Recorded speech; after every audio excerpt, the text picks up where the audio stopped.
Hello guys, এই যে দেখেন ছেলেটা লতা টুকাইতেছে। আমি বলছি যে ওরে যে আমার ক্ষেতে লতা আছে ওখান থেকে নিতে, সে বললো না, ওইটির থেকে ওইটি কিন্তু অনেক সুস্বাদর, স্বাদ বেশি, টেস্ট বেশি, এই জন্য ক্ষেতের লতা খাবো না। ওনারা বারবার বোঝানোর পরেও উনি বুঝতেছে না, তাই উনি বুঝতেছে না ক্ষেতের লতা খাবে না, কিন্তু সে ভালো না ভাই, ওইটি ওদের স্বাদ বেশি। ওইটা খাইলে একবার খাইলে পরে দ্বিতীয় মনের খাইবারই মন চায়। আর এই যে দেখেন, আমি ছেলেটাকে বলছি যে ভাই আপনি এখান থেকে লতা টুকাইয়েন না, উনি বুঝতে চেষ্টা করতেছেন না।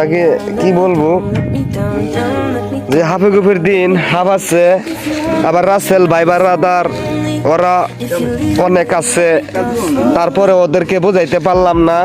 তারা বলতেছে যে রাসেল ভাই বাদার আসলেও আমরা লতা তুলবই।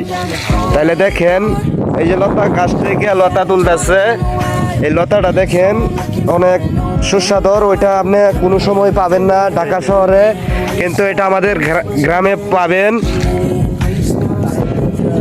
আর ওরা আসছে ঢাকা থেকে, যে আমার কাছে বললো ভাইয়া আমরা লতা খাবো তুললা, নিজের হাতে তুললা।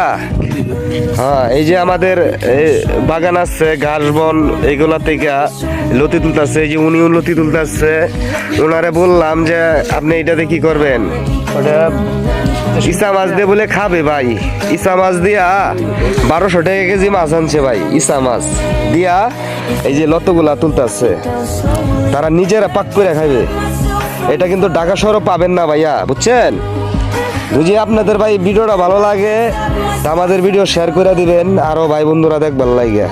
আর যদি শেয়ার না করেন তো জানো নি কি অবস্থা করি আমি।